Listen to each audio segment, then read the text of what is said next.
కొత్త నిబంధన గ్రంథంలో పౌలు కృప గురించి ఏమంటాడు తెలుసా? అది కోల్పోతే ఏం జరుగుతుందో తెలుసా? 2 కొరింథీయులకు రాసిన పత్రిక ఇప్పుడు తీయండి. పౌలు ఏమంటాడు చూడండి, కృప కోల్పోతే ఏం జరుగుతుందో. 2 కొరింథీయులకు రాసిన పత్రిక 6వ అధ్యాయం మొదటి నుంచి చదువుతున్నాను.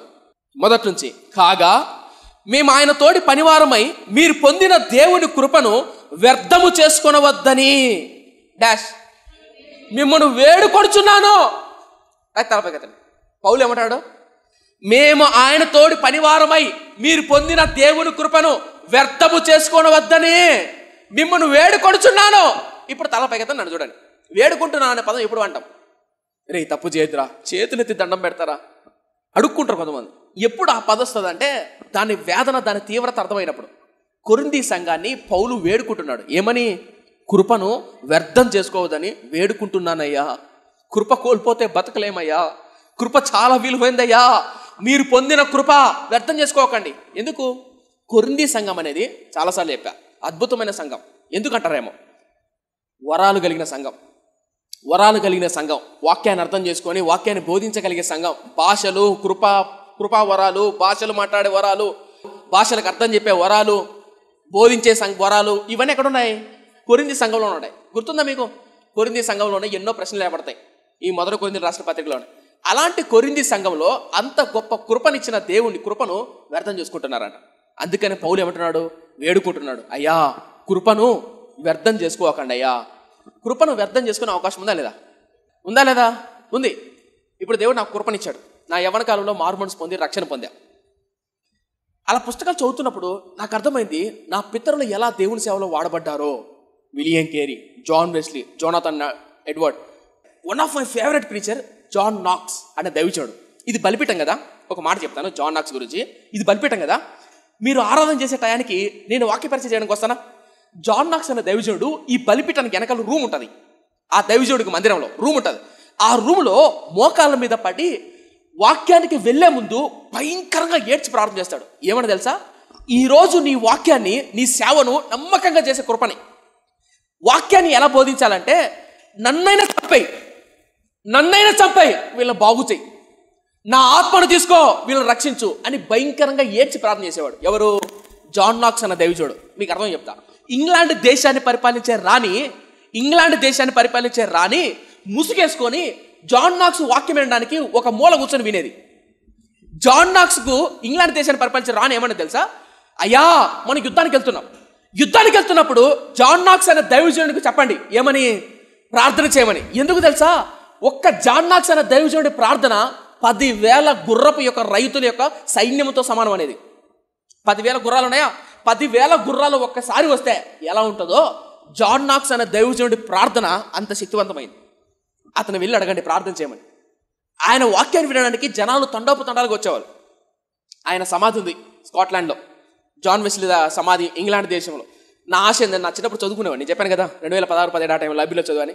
ఆ లైబ్రరీలో చదువుతున్నప్పుడు ఆ పుస్తకాలు ముందరున్నప్పుడు నా కళ్ళల్లో కన్నీరు ఆ పుస్తకాల మీద పడేది. నా ఆశ ఏంటో తెలుసా? ఏదో ఒక రోజు తప్పకుండా ఆ ప్రాంతాలకు వెళ్ళి చూడాలా, ఆ దైవజనులను సందర్శించాలా, వారి సమాధులు. అద్భుతమైన సేవ చేయండి. ఇదంతా ఏం చెప్పానంటే, అలా వాళ్ళ పుస్తకాలు, వాళ్ళ చరిత్ర చదువుతున్నప్పుడు ఇలా ప్రార్థన చేసేవాడిని, నన్ను అలా వాడుకో ప్రభువా, నాకట్టి కృపని ప్రభువా. జనరల్గా పాటలు పాడుతున్నప్పుడు నా గొంతు బాగోదు, నా స్వరం బాగోదు. అప్పుడు చిన్నతనంలో నేను వాక్యం చెప్తున్నప్పుడు ఏంటి వాక్యం ఇదా అదే అని రకరకాలుగా మాట్లాడేవారు, అనేవారు. మీరు నమ్ముతారా? ఇదే ప్రాంతంలో వాకింగ్ చేస్తూ రాత్రిపూట వాకింగ్ చేస్తూ ఇలా గొంతు మీద నా చేయి పెట్టుకున్నాను. గొంతు మీద నా చేయి పెట్టి, నన్ను తాకు ప్రభువా, నాతో మాట్లాడు ప్రభువా, నాకు స్వరాన్ని ప్రభువా, నన్ను వాడుకో ప్రభువా ఏడ్చేవాడు. కృపని ప్రభువా, నీ పరిచయకుడిగా, నీ దాసునిగా వాడబడే కృపని ప్రభువా అని బాధపడేవాడు. మీకేం అర్థమవుతుంది చెప్పేది? అర్థమవుతుందా? ఎందుకంటే కృప లేకపోతే బ్రతకలే. ప్రభువా కృపని ప్రభువా అడిగేవాడు. నీ కృపను వ్యర్థం చేసుకోకూడదు ప్రభువా. అలా ప్రార్థన చేసిన కొన్ని సంవత్సరాలకు మర్చిపోమాడేస్తాను. 2016 అయిపోయింది, 17 నేను 2016 నుంచి హైదరాబాద్ నుంచి వచ్చాను. 17, 18, 19, 20 ఈ 4-5 ఏళ్ళు చాలా బాధ. ఎందుకు బాధ అంటారేమో, ఈ వాక్యం ఉందా? ఈ వాక్యాన్ని ఎక్కువ ఉపవాసాలను చదివేవాడిని. ఇంటి దగ్గర నుంచి మజ్జిగ బాటిల్లో కానీ వాటర్ బాటిల్లో కానీ పట్టుకెళ్ళి అప్పుడు మన కాలనీ అంత డెవలప్ కాలే. కాలనీలో కొన్ని ఇళ్లలో పాడుపడ్డ ఇల్లు ఉంటాయి, పైన స్లాబ్ ఉంటుందా, ఆ మూస కింద పడిపోయిన తర్వాత వెళ్ళిపోయి ఇంకా ఎప్పుడో సంవత్సరానికి 6 నెలలకు కడతారు ఇల్లు కొంతమంది. ఆ మూస పడిపోయిన ఇళ్లలోకి వెళ్ళి కూర్చొని ప్రార్థన చేసేవాడు. అక్కడ మూస పడిపోయిన చోటకి వెళ్ళి బైబిల్ చదువుకుంటా సాయంత్రం వరకు బైబిల్ చదువుతూ, అక్కడ మజ్జిగ తాగుతూ, అక్కడ బాటిల్ తీసుకుపోతే కదా ఆ మజ్జిగ తాగుతూ వాటర్ తాగుతూ బైబిల్ చదివాడు. అలా చదువుతున్నప్పుడు ఏడ్చేవాడిని.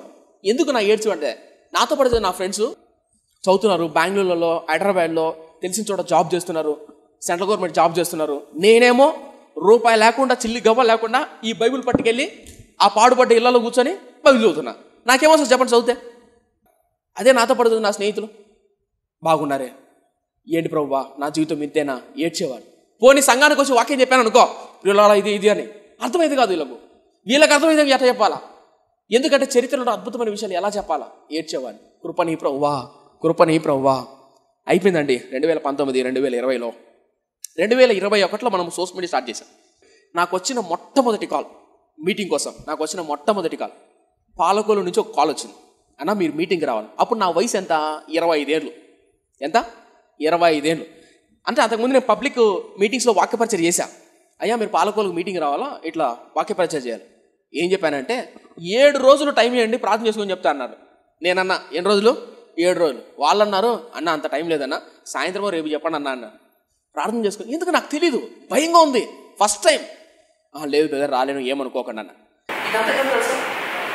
ఒకప్పుడు ఏం స్టార్ట్ చేసి ఏమో తెలుసా, కృపను కోల్పోతే కృపని నాయన